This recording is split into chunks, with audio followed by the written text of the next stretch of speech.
Hello, welcome to circuit अड्डा। तो last class में हम लोगों ने बेसिक पीएन जंक्शन डायोड के बारे में बताया कि पीएन जंक्शन डायोड कैसे बनता है और उसका वर्किंग क्या है, कंस्ट्रक्शन क्या है, वर्किंग क्या है और उसका वीए कैरेक्टरिस्टिक्स हमने देखा था। ठीक है, तो वो बेसिक पीएन जंक्शन डायोड मैंने आपको इसलिए बताया था ताकि हम जब पावर इलेक्ट्रॉनिक का जो मेन डिवाइस है, मतलब बेसिक डिवाइस है पावर डायोड, जब हम पावर डायोड के बारे में पढ़ेंगे तो हमको एक बेसिक डायोड का भी नॉलेज होना चाहिए। इसलिए हमने पिछले लेक्चर में हमने बेसिक डायोड का वर्किंग देखा था। तो आज हम लोग पावर डायोड के बारे में पढ़ेंगे। ठीक है, तो पावर इलेक्ट्रॉनिक्स में अब कल जो आप पढ़े थे, कल जो आप पीएन जंक्शन डायोड जो आप लोग कल देखे थे लेक्चर में, वो जो पीएन जंक्शन डायोड है उसको हम लोग नॉर्मली क्या बोलते हैं, उसको हम लोग सिग्नल डायोड बोलते हैं। कल जो पीएन जंक्शन डायोड हम लोग देखे थे उसको हम लोग क्या बोलते हैं, उसको हम लोग सिग्नल डायोड बोलते हैं। कल जो पीएन जंक्शन डायोड है उसको हम लोग सिग्नल डायोड बोलते हैं। आज हम लोग क्या पढ़ेंगे, आज हम लोग पावर इलेक्ट्रॉनिक्स का सबसे पहला डिवाइस जो कि हमारा पावर डायोड के बारे में पढ़ेंगे। लेकिन पावर डायोड को पढ़ाने से पहले मैं आपको कुछ और चीज़ें बताना चाहता हूँ जो कि ये एकदम बेसिक है। एक और चीज़ मतलब इसमें आपको अलग अलग डोपिंग लेवल्स जानना होता है। अलग अलग डोपिंग लेवल्स जानने की वजह से जैसे आप पावर इलेक्ट्रॉनिक्स में अब आगे जाके जब देखेंगे, जैसे अभी तक आपको पता है कि सेमीकंडक्टर डिवाइसेस का बेसिक होता है पी लेयर और एन लेयर। ठीक है, पी टाइप सेमीकंडक्टर या एन टाइप सेमीकंडक्टर बोल सकते हैं। तो सेमीकंडक्टर्स हमको अभी तक हमने देखा है कि दो टाइप्स होते हैं, एक पी टाइप सेमीकंडक्टर और एक एन टाइप सेमीकंडक्टर। और आप सबको पता है कि पी टाइप सेमीकंडक्टर क्या होता है। हम एक इंस्ट्रिंसिक सेमीकंडक्टर लेंगे, प्योर सेमीकंडक्टर जैसा सिलिकॉन, इसमें हम लोग क्या करेंगे, एक ट्राइवैलेंट इम्प्यूरिटी ऐड करेंगे। सेम वैसे ही हम सिलिकॉन लेंगे और इसमें हम लोग क्या करेंगे, पेंटावैलेंट इम्प्यूरिटी ऐड करेंगे। जब हम सिलिकॉन में ट्राइवैलेंट इम्प्यूरिटी ऐड करेंगे तो इसमें बहुत सारे होल्स बनेंगे जो कि हमारा होल्स मेजॉरिटी कैरियर्स होता है और इस मटेरियल को हम लोग पी टाइप सेमीकंडक्टर बोलते हैं। ऐसे ही जब हम सिलिकॉन में एक पेंटावैलेंट इम्प्यूरिटी ऐड करेंगे तो बहुत सारे फ्री इलेक्ट्रॉन्स बनते हैं। तो बहुत सारे इलेक्ट्रॉन्स फ्री भी बनते हैं, मतलब यहाँ पे मेजॉरिटी कैरियर्स हमारा इलेक्ट्रॉन्स रहता है। ठीक है, और ये ट्राइवैलेंट इम्प्यूरिटी ऐड करने का जो प्रोसेस होता है उसको हम लोग डोपिंग बोलते हैं। सेम वैसे पेंटावैलेंट इम्प्यूरिटी, सिलिकॉन में पेंटावैलेंट इम्प्यूरिटी ऐड करने का जो प्रोसेस होता है इसको हम लोग डोपिंग बोलते हैं। तो अभी तक हमको बस यही पता है कि एक पी टाइप मटेरियल होता है और एक एन टाइप मटेरियल होता है। लेकिन जब आप पावर इलेक्ट्रॉनिक्स में आएंगे तो पावर इलेक्ट्रॉनिक्स में आप पी टाइप में ही तीन अलग अलग नोटेशंस देखेंगे। पी तो देखेंगे ही, इसके अलावा आप पी प्लस और पी माइनस देखेंगे। सेम वैसे ही एन में भी आप तीन टाइप्स का नोटेशन देखेंगे। एन तो होगा ही, इसके अलावा एन प्लस और एन माइनस देखेंगे। पी और एन तो हमको पता है भाई, एक सिलिकॉन में एक ट्राइवैलेंट इम्प्यूरिटी को ऐड करो जिसको हम लोग डोपिंग बोलते हैं तो पी टाइप लेयर बनता है। सेम वैसे ही सिलिकॉन में एक पेंटावैलेंट इम्प्यूरिटी ऐड करो जिस प्रोसेस को हम लोग डोपिंग बोलते हैं तो हमारा एन टाइप बनता है। लेकिन ये पी प्लस एन प्लस या पी माइनस एन माइनस क्या होता है, ये हम लोगों को जानना है, क्योंकि ये जब जानेंगे उसके बाद ही हम डिवाइसेस को इजीली समझ पाएंगे। इसको बिना जाने अगर हम कोई भी एक कंपोनेंट के बारे में स्टडी करेंगे तो उसमें आपको P N plus N minus P plus आने लगेंगे तो हम वहाँ पे कंफ्यूज हो जाएंगे कि भाई ये होता क्या है, आया कहाँ से है ये। तो इसलिए हम देखते हैं। तो जैसा देखिएगा, ये प्लस माइनस या कुछ नहीं, नॉर्मल ये नोटेशंस किसकी वजह से आते हैं, ये हमारा डोपिंग डेंसिटी की वजह से आता है। डोपिंग डेंसिटी मतलब जब हम पी लेयर या जब हम एन लेयर बना रहे तो हम इम्प्यूरिटी कितना डेंसिटी ऑफ इम्प्यूरिटी ऐड कर रहे हैं, तो उसके ऊपर डिपेंड करके मतलब हम कितना इम्प्यूरिटी ऐड कर रहे हैं, कितना डेंसिटी, इम्प्यूरिटी का डेंसिटी क्या है, जो हमारा पी लेयर बना है, जब हम सिलिकॉन में ट्राइवैलेंट इम्प्यूरिटी ऐड किए हैं तो जो हमारा पी लेयर बना है इसमें इम्प्यूरिटी जो डोपिंग करके जो हमने इम्प्यूरिटी ऐड किया है उसका डेंसिटी क्या है। सेम वैसे ही जब सिलिकॉन में पेंटावैलेंट इम्प्यूरिटी ऐड की है तो उसमें वो डेंसिटी क्या है इम्प्यूरिटी का। तो डोपिंग डेंसिटी डिसाइड करता है कि वो P प्लस बनेगा, P माइनस बनेगा या सिर्फ P बनेगा। ठीक है, तो कौन डिसाइड करता है, डोपिंग डेंसिटी डिसाइड करता है। ये चीज़ आपको पावर इलेक्ट्रॉनिक्स में मिलेगा, ये चीज़ आपको इलेक्ट्रॉनिक्स में नहीं मिलेगा, क्योंकि इलेक्ट्रॉनिक्स में हम ज़्यादा कम डेंसिटी कुछ होता नहीं, हम एक सब में कॉमन इम्प्यूरिटी का रेशियो सेम रखते हैं। लेकिन पावर इलेक्ट्रॉनिक्स में किसी किसी डिवाइस में हम पी में ज़्यादा इम्प्यूरिटी ऐड करेंगे, किसी किसी डिवाइस में हम पी में कम इम्प्यूरिटी ऐड करेंगे। तो पावर इलेक्ट्रॉनिक्स में आपको डोपिंग डेंसिटी में चेंजेस मिलेंगे। ठीक है, तो अब देखते हैं कैसे होता है, क्या होता है। तो डोपिंग डेंसिटी डिसाइड करता है, जैसा मान लो अगर मैं जो इम्प्यूरिटी ऐड कर रहा हूँ उसका जो डेंसिटी है, अगर वो 10⁻16 सेंटीमीटर क्यूब से लेके 10⁻17 सेंटीमीटर पर क्यूबिक सेंटीमीटर, अगर मैं 10⁻16 पर क्यूबिक सेंटीमीटर या 10⁻17 पर यूनिट क्यूबिक सेंटीमीटर अगर डेंसिटी रखूँगा इम्प्यूरिटी का, तो तब जो मेरा लेयर बनेगा वो P या N बनेगा। ठीक है, मतलब मैं अगर जब मैं सिलिकॉन में ट्राइवैलेंट इम्प्यूरिटी ऐड करके एक P लेयर बनाया, और ये जो P लेयर बना इसमें जो इम्प्यूरिटी है ट्राइवैलेंट इम्प्यूरिटी, उसका अगर डेंसिटी 10⁻16 सेंटीमीटर क्यूब है, पर मतलब 10⁻16 पर सेंटीमीटर क्यूब है, या अगर मैं सिलिकॉन में एक पेंटावैलेंट इम्प्यूरिटी ऐड करके N लेयर बनाया, और इस N लेयर में जो पेंटावैलेंट इम्प्यूरिटी में ऐड किया हूँ उसका डेंसिटी 10⁻16 सेंटीमीटर क्यूब है, या 10⁻17 सेंटीमीटर पावर -3 है, या पर क्यूबिक सेंटीमीटर है, तो तब हम ये जो लेयर बनते हैं इन लेयर को हम P और N बोलेंगे। ठीक है, लेकिन फॉर एग्जांपल मान लो मैंने एक P लेयर बनाया, लेकिन इस P लेयर में जो ट्राइवैलेंट इम्प्यूरिटी में ऐड किया हूँ वो 10⁻16 या 10⁻17 नहीं है, 10⁻19 सेंटीमीटर क्यूब पर सेंटीमीटर क्यूब है। तब ये क्योंकि 10⁻16 से लेके 10⁻17 डेंसिटी जो है इसको हम लोग नॉर्मल रेंज मानते हैं, तो इतना अगर किसी में P लेयर में या किसी N लेयर में आपको इम्प्यूरिटी मिला, इसका मतलब वो नॉर्मल P या नॉर्मल N माना जाएगा, उसको हम P या N लेटर से रिप्रेजेंट करेंगे। लेकिन अगर P लेयर में जो ट्राइवैलेंट इम्प्यूरिटी हम ऐड कर रहे हैं उसका डेंसिटी 10⁻19 है, जो कि नॉर्मल रेंज से ज़्यादा है, तब इस P लेयर को हम लोग P ना लिख के क्या लिखेंगे, P+ लिखेंगे। तो P+ लिखते ही हमको क्या समझ में आएगा, भाई ये जो P लेयर है ये हमारा हेवीली डोप्ड है। हेवीली डोप्ड मतलब इसमें इम्प्यूरिटी ज़्यादा मिलाया गया है। तो अब आपको डाउट आएगा सर इम्प्यूरिटी ज़्यादा मिलाने से क्या होगा, नॉर्मल ज़्यादा।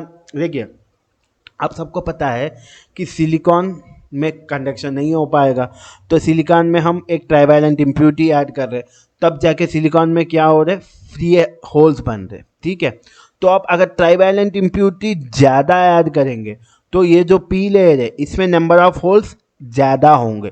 जब P लेयर में नंबर ऑफ होल्स ज़्यादा होंगे तो P लेयर में करंट फ्लो करने का जो पॉसिबिलिटी है, करंट फ्लो, वो भी क्या होगा, ज़्यादा होगा, है ना। समझ गए ना। अगर हम लोग P लेयर में ट्राइवैलेंट इम्प्यूरिटी नॉर्मल रेंज से ज़्यादा ऐड करेंगे तो P लेयर में जो होल्स बनेंगे वो ज़्यादा होल्स बनेंगे।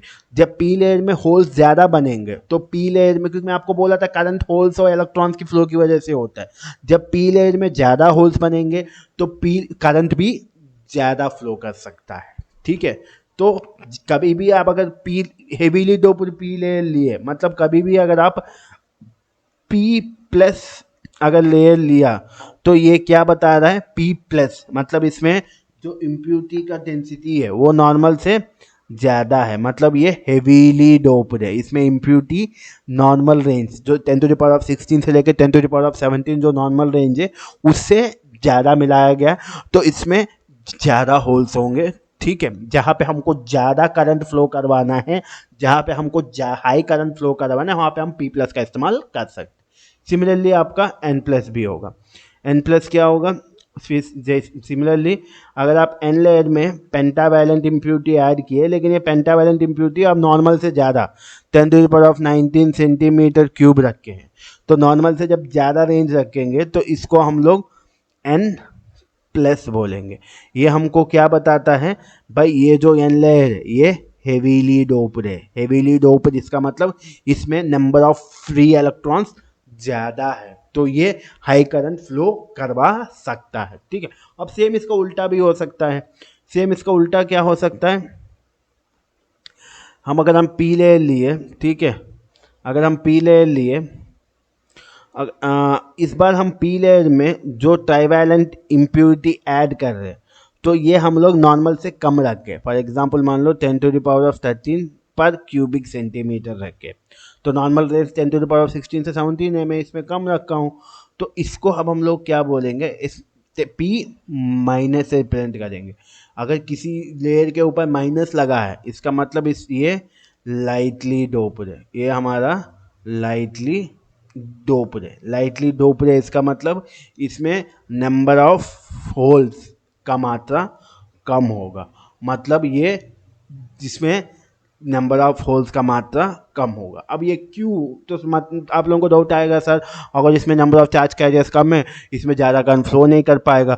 जब इसमें ज़्यादा करंट फ्लो नहीं कर पाएगा एक किस लिए काम आएगा वो अभी आप अभी देखोगे, अभी जस्ट इसके बाद आप देखोगे जब आप पावर डायोड का कंस्ट्रक्शन देखोगे। ठीक है, सिमिलरली अगर आप एक एन टाइप मटेरियल लिए उसमें वो तो पेंटावैलेंट इम्प्योरिटी ऐड करने से बनता है, लेकिन उसमें पेंटावैलेंट इम्प्योरिटी नॉर्मल रेंज से कम ऐड किया गया है, 10⁻13 या 10 मतलब 10⁻16 से कम, 10⁻17 से ज़्यादा है मतलब हेवीली डोप्ड है, 10⁻16 से कम है तो लाइटली डोप्ड।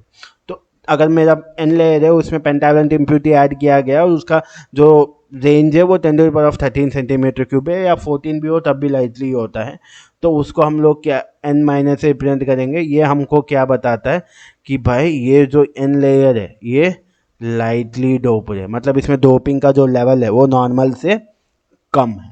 ठीक है, तो ये हमारा होता है। ठीक है, तो आप ये मत समझिएगा कि पावर इलेक्ट्रॉनिक्स में आपको एक पीएन जंक्शन डायोड ही मिलेगा, पीएन नहीं, पावर इलेक्ट्रॉनिक्स में आपको एक P plus N minus junction diode भी मिल सकता है, जंक्शन मिल सकता है, डायोड या जंक्शन, एक पी माइनस एन प्लस भी मिल सकता है। ठीक है, और एक पी माइनस एन माइनस भी मिल सकता है, लेकिन ये बहुत रेयर है। आपको पी एन भी मिल सकता है, पी प्लस एन माइनस भी मिल सकता है, पी माइनस और एन प्लस भी मिल सकता है। अगर आपको जंक्शन मतलब डायोड में तो दो ही होता है, जब मान लो ट्रांजिस्टर आप बनाए है तो ट्रांजिस्टर में फॉर एग्जांपल मान लो उसने पावर इलेक्ट्रॉनिक्स में आपको ऐसा ट्रांसमिट दिया N plus P N minus, तो ये क्या है, ये एन पी एन ट्रांजिस्टर ही है, लेकिन ये ए बता रहा है कि भाई ये एन लेयर बहुत हेवीली डोप्ड है, ये पी लेयर नॉर्मली डोप्ड है और ये एन लेयर लाइटली डोप्ड है। ठीक है, सेम वैसे ही आपको डायोड पी एन भी मिल सकता है, डायोड का पी प्लस एन माइनस भी मिल सकता है, N P minus N plus भी मिल सकता है। ठीक है, तो ये आपको मैं इसलिए बताया क्योंकि पावर इलेक्ट्रॉनिक्स में आपको पी एन ना P plus P minus N plus N minus भी आगे जाके आपको मिलता है।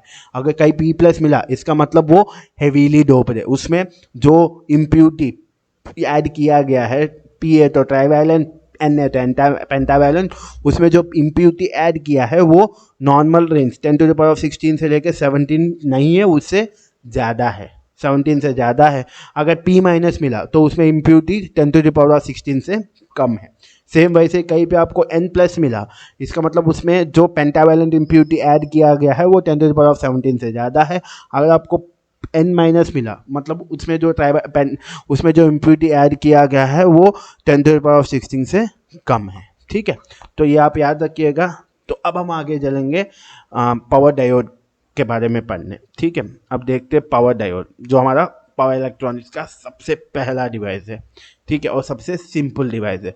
ये सिंपल इसलिए बोल रहा हूँ कि आगे जाके आपको जितने भी डिवाइस मिलेंगे वो बहुत कॉम्प्लिकेटेड मिल सकते हैं। मैं कॉम्प्लिकेटेड बोल रहा हूँ, मुश्किल नहीं बोल रहा हूँ। ठीक है, कोई भी चीज़ मुश्किल नहीं होता है, कॉम्प्लिकेटेड होता है थोड़ा, मतलब थोड़ा कॉम्प्लेक्स होता है, समझने में थोड़ा टाइम लगेगा, लेकिन एक बार समझ जाएंगे तो सारी चीज़ें आसान होते हैं। ठीक है, तो अब देखते हैं आगे जाके। अब हम लोग क्या देखेंगे, पावर डायोड देखेंगे। ठीक है, अब हम लोग पावर डायोड देखेंगे। भाई मैं नाम में लिखा हूँ पावर डायोड, मतलब ये हाई वोल्टेज और हाई करंट को, हाई वोल्टेज को झेल सकता है और हाई करंट को अपने में फ्लो करवा सकता है। ठीक है, तो अब पावर डायोड का कंस्ट्रक्शन देखते हैं कैसे आपको पावर डायोड दिखेगा। नॉर्मल डायोड की जैसा तो नहीं दिखेगा, ठीक है।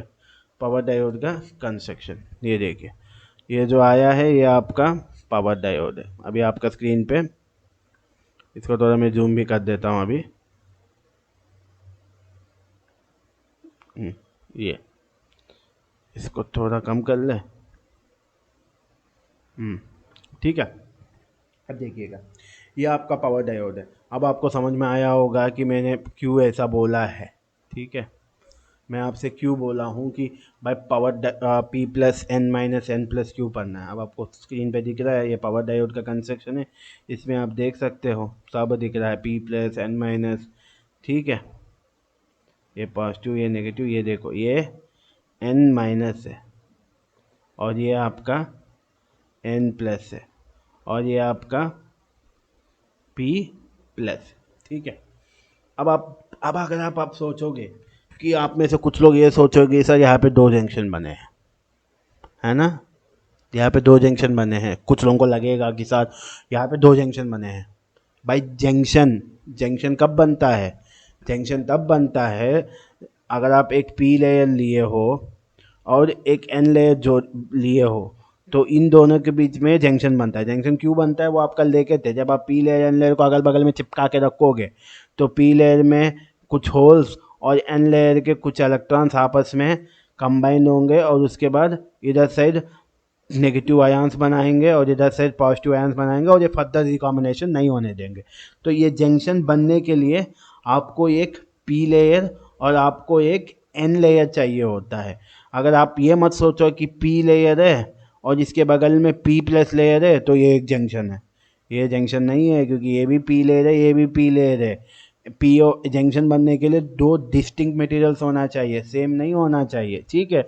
तो सेम अगर आप यहाँ देखोगे ये जो n माइनस और n प्लस के बीच में जो है ये कोई जंक्शन नहीं है, ठीक है। जंक्शन हमारा यहाँ पे सिर्फ एक ही है, कौन सा है? ये p प्लस और n माइनस के बीच में। इस जंक्शन को आप अभी से नाम रख लो, ये हमारा p प्लस और n माइनस जंक्शन है। मतलब एक p प्लस लेयर और एक n माइनस लेयर के बीच का जंक्शन है, ठीक है। अब आप देखेंगे, अब इसका बाद कंस्ट्रक्शन देखो, कंस्ट्रक्शन कैसे बना था। हम लोग सबसे पहले क्या किए, एक हेवीली डोप्ड एन लेयर लिए, ठीक है। ये नीचे आपका ये जो दिख रहा है ये हमारा एक हेवीली डोप्ड है, क्योंकि इसका एन प्लस लिखा है। हेवीली डोप्ड मतलब इसमें इम्प्यूरिटी ज़्यादा ऐड किया गया। जब इसमें इम्प्यूरिटी ज़्यादा ऐड किया गया है तो इसमें नंबर ऑफ इलेक्ट्रॉन्स ज़्यादा से ज़्यादा होंगे, ठीक है। और उसके बाद एक लाइटली डोप्ड एन लेयर लिया गया है, एक लाइटली डोप्ड एन लेयर लिया गया है। ये हमारा लाइटली डोप्ड एन लेयर है, ठीक है। उसके बाद इस लाइटली डोप्ड एन लेयर में ऊपर एक कट मार के वहाँ पे एक हेवीली डोप्ड पी लेयर लगाया गया, ठीक है। तो यहाँ पे तीन लेयर लिया गया है। एक हेवीली डोप्ड एन लेयर जिसी को हम लोग सबस्ट्रेट बोलते हैं, यहाँ पे लिखा हूँ आपको, इसी को हम लोग क्या बोलते हैं? सबस्ट्रेट बोलते हैं। और जिसके ऊपर एक लाइटली डोप्ड एन लेयर लगाया गया है और जिसके ऊपर एक heavily doped P plus layer लगाया गया। तो अब आपको डाउट आएगा कि sir lightly doped N layer क्यों लगा है? एन लेयर में तो कोई इलेक्ट्रॉन होते नहीं है। अब आप देखो तीनों आप यहाँ पे पी प्लस लेयर देखो, एन माइनस लेयर देखो और एन प्लस लेयर देखो। सबसे ज़्यादा एरिया किसका है? साइज, सबसे ज़्यादा साइज कौन सा है तीनों में? देख के ही आपको इजीली पता चलेगा एन माइनस लेयर का साइज ज़्यादा है ना। अब आपको मैं ये देखो, अब ध्यान से देखो, एन माइनस लेयर का साइज ज़्यादा है लेकिन एन माइनस लिखा हुआ है, मतलब इसमें नंबर ऑफ, इसमें डोपिंग कम किया गया है। जब इसमें डोपिंग हमने कम किया है तो इसमें जो इलेक्ट्रॉन्स होंगे वो ज़्यादा होंगे या कम होंगे? इलेक्ट्रॉन्स कम होंगे, है ना। तो एन माइनस लेयर में आपका इलेक्ट्रॉन्स कम होंगे, साइज बड़ा है और इलेक्ट्रॉन्स कम है। तो अब आप बताओ, मतलब ये ऐसा हो गया, एन माइनस लेयर एक बड़ा कमरा हो गया, ठीक है। ये बड़ा सा कमरा है और इसमें नंबर ऑफ पीपल बहुत कम है, यही हुआ है ना। एन माइनस लेयर साइज में बड़ा है, मतलब एक बड़ा सा कमरा है जिसमें 10 से 20 लोग आ सकते हैं। 20 मतलब बड़ा सा कमरा है, मान लो 20 लोग आ सकते, लेकिन अभी उसमें 5 से 6 लोग रहते हैं, ठीक है। 5 से 6 लोग रहते हैं। अब ऐसे ही कमरे में अगर आप देखोगे ऐसा रूम में, तो वो कमरे में खाली स्पेस ज़्यादा रहेगा या कम रहेगा? ज़्यादा रहेगा, ऑब्वियस सी बात है। कमरा बड़ा है, रहने वाले लोग कम हैं, तो खाली जगह ज़्यादा रहेगा। ठीक है, ये सेम वही कंडीशन है। ये जो एन लेयर है ये लाइटली डोप्ड है, तो इसमें नंबर ऑफ चार्ज कैरियर्स कम रहता है, मतलब इलेक्ट्रॉन्स इसमें कम है और इसमें जगह बहुत रहता है। और क्यों इतना एन लेयर बनाया गया है? ठीक है, ये एन लेयर इसलिए बनाया गया है, तो देखियो भाई अभी मैं क्या बोल रहा हूँ, ये पावर डायोड है, ये हाई वोल्टेज और हाई करंट के लिए बनाया गया है। हाई करंट, अब करंट ज़्यादा फ्लो करने के लिए ज़्यादा इलेक्ट्रॉन्स और ज़्यादा होल्स चाहिए। ठीक है, इसलिए आप देखो एक पी प्लस लेयर और एक एन प्लस लेयर लगाया हूँ। तो इसमें जो पी प्लस और एन प्लस लेयर है, पी प्लस लेयर में बहुत ज़्यादा होल्स होंगे, एन प्लस लेयर में बहुत ज़्यादा इलेक्ट्रॉन्स होंगे। तो ये बहुत ज़्यादा ये पी प्लस लेयर और एन प्लस लेयर में बहुत सारे होल्स, बहुत ज़्यादा इलेक्ट्रॉन्स होने की वजह से इस डायोड में ज़्यादा करंट फ्लो करेगा। तो ये डायोड हाई करंट लेने के लिए कैपेबल है। ठीक है, अब हाई वोल्टेज की क्या बात है सर? डायोड में वोल्टेज क्या है? डायोड जब ऑन होता है तो वो बहुत लो वोल्टेज हो जाता है ना। अब रिवर्स कंडीशन में देखो, जब आप रिवर्स में देखोगे, फॉरवर्ड में कुछ नहीं, फॉरवर्ड में जब आप देखोगे तो डायोड जैसे ही ऑन हो जाएगा, डायोड के अक्रॉस वोल्टेज मिनिमम हो जाएगा, 0.7 वोल्ट या 1 वोल्ट हो जाएगा। तो फॉरवर्ड जब डायोड आप फॉरवर्ड बायस करते हो, तो फॉरवर्ड बायस जब डायोड को आप फॉरवर्ड बायस करते हो, उस समय आपको करंट इंपॉर्टेंट है। उस समय डायोड ज़्यादा से ज़्यादा करंट फ्लो करवाना है, तो ज़्यादा से ज़्यादा करंट फ्लो करवाने के लिए पी प्लस और एन प्लस लेयर तो है ही। ठीक है, लेकिन जब आप डायोड को रिवर्स बायस करोगे, तो रिवर्स बायस में डायोड क्या करता है? डायोड में कोई करंट फ्लो नहीं करता, लेकिन जितना वोल्टेज आप रिवर्स में दोगे, उतना वोल्टेज किसको ब्लॉक करना है? डायोड को ही रोकना है ना, क्योंकि डायोड रिवर्स वोल्टेज में करंट को फ्लो नहीं करने देता। तो आप जितना वोल्टेज लगा रहे हो उतना वोल्टेज इस जंक्शन पे पड़ेगा, और ये जंक्शन उस वोल्टेज को झेलना पड़ेगा। ठीक है, तो अब आपको पता है, जैसा आपको मैं पिछले क्लास में बताया था, जब हम लोग रिवर्स बायस करेंगे जंक्शन का विड्थ क्या हो जाएगा? बढ़ता जाएगा। ठीक है, जंक्शन का विड्थ बढ़ता जाएगा, जितना ज़्यादा वोल्टेज उतना ज़्यादा जंक्शन का मोटापा बढ़ता जाएगा। ठीक है, तो अब ये ज़्यादा विड्थ जाएगा कहाँ? कहीं तो जाएगा ये ज़्यादा विड्थ, तो इसलिए हमने क्या लगाया, ये एन माइनस लेयर यहाँ पे लगाया हमने, इसलिए मैंने एन माइनस लेयर लगाया। अब आप देखो, जब आप डायोड को रिवर्स बायस करोगे, तो रिवर्स बायस करोगे तो ये जो जंक्शन है इसका विड्थ क्या होगा? बढ़ेगा। जब इसका विड्थ बढ़ेगा, अब आप देखो, ये मैं आपको बताया हूँ कि ये जो एन माइनस लेयर है ये लाइटली डोप्ड है, इसमें नंबर ऑफ इलेक्ट्रॉन्स कम है और खाली जगह ज़्यादा है। तो ये जो एक्स्ट्रा, ये जिसका जो मोटापा है, इसका जो विड्थ बढ़ा है, वो कौन ले लेगा? एन माइनस लेयर में बहुत जगह है तो उसमें आ जाएगा। और जैसे जैसे आप वोल्टेज बढ़ाते जाओगे, इसका विड्थ बढ़ता जाएगा, और वो बढ़ा हुआ विड्थ कौन लेगा? एन माइनस लेयर ले लेगा, ताकि डायोड मेरा डैमेज ना हो। अब आप बताओ, अब हाई वोल्टेज, ज़्यादा से ज़्यादा वोल्टेज डायोड रोक पाएगा या नहीं? ऑब्वियसली रोक पाएगा, क्योंकि आप अगर ज़्यादा वोल्टेज लगाओगे, विड्थ ज़्यादा हो जाएगा, और जो बढ़ा हुआ विड्थ है वो कौन ले लेगा? एन माइनस लेयर ले लेगा, क्योंकि एन माइनस लेयर में जगह बहुत है, साइज बड़ा है, इलेक्ट्रॉन्स कम है, तो खाली जगह बहुत है। और ये डायोड बिना खराब हुए हाई वोल्टेज लेगा, लेकिन एक लिमिट तक।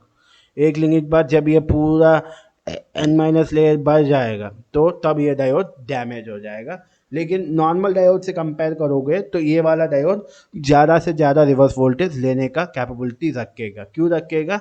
क्योंकि ये एन माइनस लेयर में खाली जगह बहुत है। तो जब डायोड रिवर्स बायस करोगे, और जब ये जंक्शन का विड्थ, क्योंकि जंक्शन तो यही है ना, जब ये जंक्शन का विड्थ बढ़ेगा, तो ये जंक्शन ज़्यादा से ज़्यादा जगह लेके, ज़्यादा से ज़्यादा विड्थ को अपने में लेके आपका डायोड डैमेज होने से बचाएगा। तो अब आप ये चीज़ समझना है कि हाई करंट कैरी करवाने के लिए हमारा पी प्लस और एन प्लस लेयर्स लगा हुआ है, और हाई वोल्टेज, रिवर्स में हाई वोल्टेज को झेलने के लिए एन माइनस लेयर लगा है। ठीक है, इसलिए मैं बोला था कि एन माइनस लेयर का ज़रूरत यहाँ पड़ेगा। और एन माइनस लेयर कितना मोटा कितना बड़ा रखना है वो डिसाइड होता है कि ये पावर डायोड कितना रेटिंग का है। अगर 230 वोल्ट का है तो मान लो ये है, अगर एक 1000 वोल्ट का डायोड है तो ये डायोड और बड़ा होगा और इसमें ये एन लेयर और बड़ा साइज एन माइनस लेयर और बड़ा साइज का होगा, क्योंकि 1000 वोल्ट में आपका जंक्शन का विड्थ और मोटा हो जाएगा, तो उतना जगह लेगा कौन, आपका एन माइनस लेयर लेगा। ठीक है, तो एन माइनस लेयर का साइज कौन डिसाइड करेगा, डायोड का वोल्टेज रेटिंग। डायोड का वोल्टेज रेटिंग क्या है वो ये एन माइनस लेयर कितना बड़ा होगा वो डिसाइड करेगा। ठीक है, और पी प्लस और एन प्लस कौन डिसाइड करेगा, करंट रेटिंग। डायोड का करंट रेटिंग कितना है वो पी प्लस और एन प्लस लेयर को डिसाइड करेगा। ठीक है, लेकिन एक प्रॉब्लम भी है एन माइनस लेयर से। एन माइनस लेयर में नंबर ऑफ इलेक्ट्रॉन्स कम होने की वजह से जब करंट, क्योंकि आप देखो जब आप डायोड को फॉरवर्ड बायस करोगे, ठीक है, अब कैरेक्टरिस्टिक्स के साथ वर्किंग देखते हैं इसका। ठीक है, बाकी आपको बेसिक समझ में आ ही गया है। अब इसका कैरेक्टरिस्टिक्स देखते हैं, कौन सा कैरेक्टरिस्टिक्स हम देखते हैं, वी आई कैरेक्टरिस्टिक्स है ना। तो अब हम डायोड का वी आई कैरेक्टरिस्टिक्स देखते हैं। तो यहाँ पे हमारा वोल्टेज है, यहाँ पे हमारा करंट है और यहाँ पे हमारा नेगेटिव वोल्टेज है, यहाँ पे हमारा नेगेटिव करंट है। वोल्टेज आपका वोल्ट में होगा, करंट आपका एम्पियर में होगा, यहाँ पे भी वोल्टेज आपका वोल्ट और एम्पियर। लेकिन आप जब डायोड का देखते हो, नॉर्मल डायोड का, तो वहाँ पे करंट मिली एम्पियर्स में लिखते हैं। ठीक है, इतना हाई करंट नहीं होता और 1 किलो एम्पियर तक जा सकता है। ठीक है, अब मैं इसको फॉरवर्ड बायस करूँगा। फॉरवर्ड बायस मतलब क्या होता है, एनोड को पॉजिटिव दो और कैथोड को नेगेटिव दो। ठीक है, जैसे आप फॉरवर्ड बायस करोगे तो क्या होगा, पॉजिटिव है तो सारे होल्स को ये जंक्शन के पास धकेलेगा, और नेगेटिव है तो इलेक्ट्रॉन्स, ये जो इलेक्ट्रॉन्स है यहाँ से इलेक्ट्रॉन्स, ये जंक्शन तो आराम से, ये जंक्शन नहीं आपको मैं पहले बताया था, तो यहाँ से इलेक्ट्रॉन्स एन माइनस में आएंगे, एन माइनस से यहाँ पे जंक्शन के पास आके इकट्ठा हो जाएंगे। ठीक है, क्योंकि अभी वोल्टेज कम है, अभी वोल्टेज मेरा 0.5 वोल्ट है। ठीक है, अब मैं वोल्टेज बढ़ा के 0.8 वोल्ट किया। जैसे मैं वोल्टेज 0.8 वोल्ट किया, ये जो जंक्शन है, ये जंक्शन के ऊपर होल्स और इलेक्ट्रॉन्स का इतना ज़्यादा प्रेशर लगेगा कि ये जंक्शन क्या हो जाएगा, ब्रेक हो जाएगा। जैसे जंक्शन ब्रेक होगा, होल्स इधर से एन माइनस से होते हुए एन प्लस से होते हुए आराम से फ्लो करेंगे, इलेक्ट्रॉन्स एन प्लस से होते हुए एन माइनस, मतलब होल्स का फ्लो ऐसा होगा पी प्लस से। अब यहाँ पे आपको दिखाता हूँ फ्लो। ठीक है, होल्स का फ्लो कैसे होगा, पी प्लस से एन माइनस से होते हुए एन प्लस में जाएंगे होल्स आपके, और इलेक्ट्रॉन्स आपके ऐसा जाएंगे। ठीक है, जब जंक्शन ब्रेक होगा। ठीक है, और होल्स और इलेक्ट्रॉन्स का फ्लो होता रहेगा, और इस समय हम मानते हैं कि हमारा डायोड ऑन हो गया। अब आपको एक प्रॉब्लम बताना है यहाँ पे, एक नुकसान क्या है कि एन माइनस लेयर में नंबर ऑफ इलेक्ट्रॉन्स कम है। एन माइनस लेयर में नंबर ऑफ इलेक्ट्रॉन्स कम है, तो इस एन लेयर जब इलेक्ट्रॉन्स या होल्स एन माइनस लेयर से फ्लो करेंगे, क्योंकि एन माइनस लेयर में इलेक्ट्रॉन्स तो है नहीं, बहुत ज़्यादा खाली जगह है। अब आप बताओ, एक बड़ा सा कमरे में एक कोने से दूसरे कोने में जाने में एनर्जी ज़्यादा वेस्ट होगा या नहीं होगा, होगा। सेम वैसे ही जब होल्स पी प्लस लेयर से एन माइनस लेयर में आएंगे, इतना ज़्यादा खाली जगह फ्लो करते हुए एन प्लस तक जाते जाते इन होल्स का एनर्जी थोड़ा वेस्ट होगा। सेम वैसे इलेक्ट्रॉन्स को इतना ज़्यादा खाली जगह से पार होते हुए पी प्लस में जाने में ज़्यादा एनर्जी वेस्ट होगा। एनर्जी वेस्ट मतलब उसी को हम लोग क्या बोलते हैं, वोल्टेज ड्रॉप। क्योंकि एनर्जी वेस्ट हो रहा है मतलब ओमिक रेसिस्टेंस है, वहाँ पे रेसिस्टेंस है। तो नॉर्मल अगर आप सिग्नल डायोड देखोगे, जो आप इलेक्ट्रॉनिक्स में यूज़ करोगे, सिग्नल डायोड से आप कंपेयर करोगे, आपके पावर डायोड में रेसिस्टेंस थोड़ा ज़्यादा रहता है, तो पावर डायोड में रेसिस्टेंस की वजह से वोल्टेज ड्रॉप थोड़ा ज़्यादा रहता है। ठीक है, अब आप वर्किंग देखोगे, जब आपका वोल्टेज 0.5 था, इलेक्ट्रॉन्स और होल्स आके जंक्शन के पास इकट्ठा हुए, लेकिन जंक्शन को तोड़ नहीं पाए। जैसे आपका वोल्टेज 0.7 से ऊपर हो गया, तो उस समय कंडक्शन चालू हुआ। तो अब आप देखोगे तो 0.7 तक कोई कंडक्शन नहीं दिखेगा आपको। 0.7 के बाद आपका करंट फ्लो करने लगेगा, और उसके बाद 0.7 के बाद आप जैसे जैसे वोल्टेज बढ़ाओगे वैसे वैसे आपका करंट बढ़ने लगेगा। लेकिन पावर डायोड में आप इसको पैराबोलिक शेप में नहीं बना सकते, इसको आप थोड़ा स्ट्राइट बनाओगे ऐसा। ठीक है, और हो सके तो हाउस टाइट बनाना। लेकिन नॉर्मल, अगर आप नॉर्मल डायोड में देखोगे, नॉर्मल डायोड में आपका ये ऐसा पैराबोलिक बनता है, लेकिन पावर डायोड में ये पैराबोलिक नहीं, ये सीधा बनता है। सीधा इसलिए बनता है इसकी वजह से, रेजिस्टेंस की ड्रॉप की वजह से, क्योंकि पावर डायोड में वोल्टेज ड्रॉप होता है रेजिस्टेंस की वजह से। और रेजिस्टेंस क्यों आ रहा है? क्योंकि ये n माइनस लेयर में कोई इलेक्ट्रॉन्स ना होने की वजह से इलेक्ट्रॉन्स और होल्स को ज़्यादा लंबा डिस्टेंस ट्रैवल करना पड़ता है, जिसकी वजह से वहाँ पे एनर्जी लॉस या रेजिस्टेंस की वजह से वोल्टेज ड्रॉप होता है। तो इसलिए पावर डायोड, अगर आपको कभी कोई कॉम्पिटेटिव एग्जाम में दो वी ए कैरेक्टरिस्टिक्स देंगे, एक में ये थोड़ा ऐसा कर्व जैसा है और एक में ऐसा सीधा है, और आपसे पूछेंगे इन दोनों में पावर डायोड का कैरेक्टरिस्टिक्स कौन सा है, तो पावर डायोड का कैरेक्टरिस्टिक्स ये होंगे, इसलिए क्योंकि पावर डायोड का कैरेक्टरिस्टिक्स में आपको वो कर्व नहीं दिखेगा। ठीक है, और बाकी वर्किंग वही है, पीले जंक्शन ब्रेक करके इधर आएंगे, वो उधर जाएंगे, करंट फ्लो करने लगेगा। ठीक है, अब रिवर्स बायास में क्या होगा वो हम देखते हैं। ठीक है, रिवर्स बायस में क्या होगा, अब हम रिवर्स बायस करते हैं। रिवर्स बायस मतलब पॉजिटिव, मतलब एनोड को नेगेटिव दो और कैथोड को पॉजिटिव दो। तो एनोड को नेगेटिव, कैथोड को पॉजिटिव दियो, तो नेगेटिव क्या करेगा, सारे होल्स को इधर खींच देगा, तो जंक्शन के आसपास ज़्यादा होल्स नहीं मिलेंगे, सारे इलेक्ट्रॉन्स को इधर खींच देगा, जंक्शन के पास ज़्यादा इलेक्ट्रॉन्स नहीं होंगे, तो जंक्शन का विड्थ थोड़ा इंक्रीज होगा। लेकिन आपको मैं बताया हूँ एन माइनस के पास बहुत खाली जगह है, तो बढ़ा हुआ विड्थ कौन लेगा, एन माइनस लेगा। उसके बाद आप जैसे जैसे रिवर्स वोल्टेज बढ़ाते जाओगे, ये विड्थ भी बढ़ता जाएगा और एन माइनस वो बढ़ा हुआ विड्थ को लेता जाएगा, और वो ऐसा। और इस समय एक थोड़ा सा लीकेज करंट फ्लो करता है, वो लीकेज करंट इसलिए फ्लो करता है, भले ही पी लेयर में मेजॉरिटी कैरियर्स होल्स हो, लेकिन पी लेयर में कुछ माइनॉरिटी कैरियर्स भी होंगे जिन इलेक्ट्रॉन्स, सेम वैसे एन लेयर में भी माइनॉरिटी कैरियर्स होंगे होल्स। तो हीट की ये होल्स और इलेक्ट्रॉन्स का थोड़ा बहुत फ्लो होता है बिकॉज ऑफ हीट, क्योंकि जब रिवर्स बायस होता है तो डायोड थोड़ा गर्म होता है, तो हीट की वजह से माइनर होल्स और इलेक्ट्रॉन्स का फ्लो होने लगता है, तो उसको हम लीकेज करंट बोलते हैं। वो मिली एम्पियर में, माइक्रो एम्पियर में रहता है।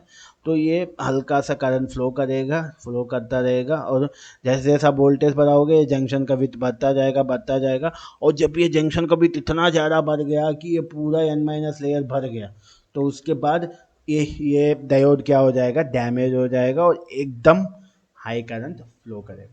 ये जिस वोल्टेज पे डायोड ब्रेक डाउन हुआ, इसको बोलते हैं पीक इनवर्स वोल्टेज। इनवर्स मतलब रिवर्स, पीक मतलब मैक्सिमम रिवर्स वोल्टेज।